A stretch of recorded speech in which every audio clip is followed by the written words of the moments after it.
প্রিয় ছাত্রছাত্রী, এই মুহূর্তের সবথেকে বড় গুরুত্বপূর্ণ প্যারাগ্রাফ রাইটিং হচ্ছে যে ফিফা ওয়ার্ল্ড কাপ 2022 অর্থাৎ 2022-এ যে ফুটবল বিশ্বকাপ হয়ে গেল, এটি কিন্তু তোমাদের আগামী যে কোনো রকম পরীক্ষা যেমন মাধ্যমিক, ক্লাস 11 এবং অন্যান্য কম্পিটিটিভ পরীক্ষাতে আসতেই পারে।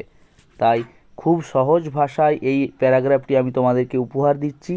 তোমরা একটু যদি ভালো করে পড়ো, অবশ্যই এটা তোমরা রেডি করতে পারবে। প্রত্যেকটি লাইনের অর্থ এবং কনস্ট্রাকশন বোঝার চেষ্টা করো। বুঝে বুঝে যদি তোমরা পড়ো, অবশ্যই এটা তোমাদের মুখস্থ হয়ে যাবে। পুরো ক্লাসটি দেখার পর তোমরা একটা লাইক দিয়ে আমাকে কমেন্ট দিয়ে জানাবে যে তোমরা বুঝতে পেরেছো কি না। এরপরে দেখো, the FIFA world cup is the grand celebration. Okay, construction আমার সঙ্গে পড়তে থাকো, দেখবে হয়ে যাবে। The FIFA world cup is the grand celebration of football in the world. অর্থাৎ এই পৃথিবীতে ফিফা ওয়ার্ল্ড কাপ হলো ফুটবলের সবথেকে বড় উৎসব। ওকে, ইন 2022 সালে ইট ওয়াজ হেল্ড ইন কাতার। এটা অনুষ্ঠিত হয়েছিল কাতারে। কনস্ট্রাকশন দেখো, ওয়াজ হেল্ড অর্থাৎ অনুষ্ঠিত হয়েছিল, এটা প্যাসিভ ফর্মে করা হয়েছে। এটা চলেছিল 20 নভেম্বর থেকে 18 ডিসেম্বর পর্যন্ত। দেখো, ইট কন্টিনিউড অর্থাৎ এটা চলেছিল from 20th November two 18th December, অর্থাৎ 20 নভেম্বর থেকে 18 ডিসেম্বর পর্যন্ত এটা চলেছিল। দেখো, এটা অ্যাক্টিভ ভয়েসে আছে। দেখো, ইট কন্টিনিউড অর্থাৎ এটা চলেছিল।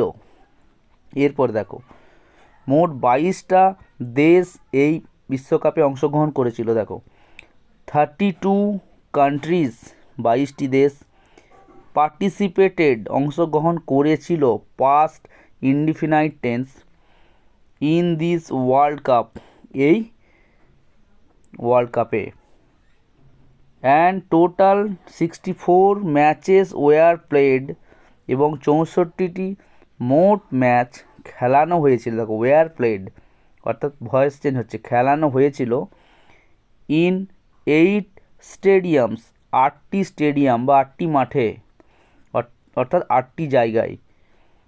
ইট was the most expensive world cup.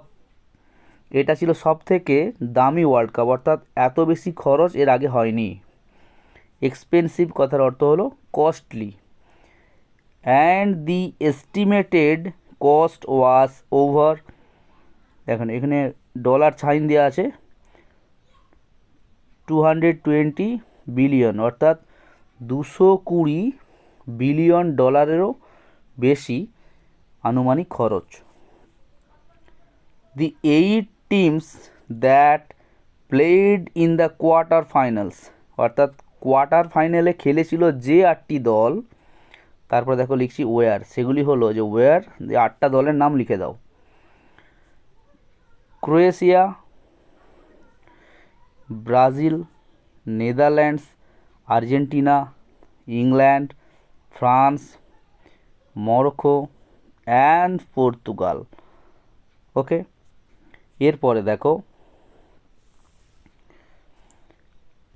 The first semifinal was played. প্রথম সেমিফাইনালটি খেলা হয়েছিল কাদের মধ্যে? দেখো, বিটুইন আর্জেন্টিনা অ্যান্ড ক্রোয়েশিয়া। তারপরটা দেখো, দ্বিতীয়টা কি হয়েছিল? The second semifinal was played between, একই রকম কনস্ট্রাকশন দেখো, কাদের মধ্যে? France and Morocco. The exciting final match, উত্তেজনাপূর্ণ ফাইনাল ম্যাচটি দেখো খেলানো হয়েছিল ওয়াজ প্লেড, সব প্যাসিভ ভয়েসে হয়েছে, কাদের মধ্যে? Between the two powerful teams, দুটি শক্তিশালী দল, কি কি? Argentina and France. It was a fabulous match, এটা একটা দুর্দান্ত ম্যাচ ছিল। The match was still tied after extra time, অর্থাৎ অতিরিক্ত সময় খেলার পরেও ম্যাচটা টাই হয়ে গেছিলো, অর্থাৎ ড্র ছিল। ইচ টিম স্কোর্ড 3 গোলস, প্রত্যেকটা টিমই 3টে করে গোল দিয়েছিল। এরপরে দেখো, অ্যাট লাস্ট শেষে Argentina beat France 4-2 on penalty shoot out, অর্থাৎ আর্জেন্টিনা ফ্রান্সকে 4-2 মানে গোলের এটা সংখ্যা পেনাল্টি শ্যুট আউটে হারিয়েছিল। অর্থাৎ পেনাল্টি করে তো শেষে আর্জেন্টিনা হারিয়েছিল, আর্জেন্টিনা 4টা গোল করেছিল এবং ফ্রান্স 2টো গোল করতে পেরেছিল। And became the 2022 FIFA world cup champion. দেখো কীভাবে হলো, বিকেমের আগে, অর্থাৎ এখানে আর্জেন্টিনা আছে, সেটা কেন আমি দিলাম না, যেহেতু এর আগে অ্যান্ড আছে, অর্থাৎ সাবজেক্টটা হচ্ছে আর্জেন্টিনা। অর্থাৎ আর্জেন্টিনা 4-2 গোলে পেনাল্টি শ্যুট আউটে ফ্রান্সকে হারিয়েছিল এবং হয়েছিল 2022 ফিফা ওয়ার্ল্ড কাপ চ্যাম্পিয়ন। এভাবে তোমরা লিখে লিখে বুঝে পড়বে। এমবাপে অফ ফ্রান্সের Mbappe won the golden boot for his hat trick in the final, অর্থাৎ ফাইনাল খেলাতে হ্যাট্রিক করার জন্য, অর্থাৎ 3টে গোল দেওয়ার জন্য এমবাপেকে গোল্ডেন বুট পুরস্কার দেওয়া হয়েছিল। তারপরে দেখো, Emiliano Martinez the goalkeeper of আর্জেন্টিনার গোলকিপার, এখানে একটা কোমা অর্থাৎ অ্যাপোজিশন বসবে, ওন দ্য গোল্ডেন গ্লোব জিতেছিল।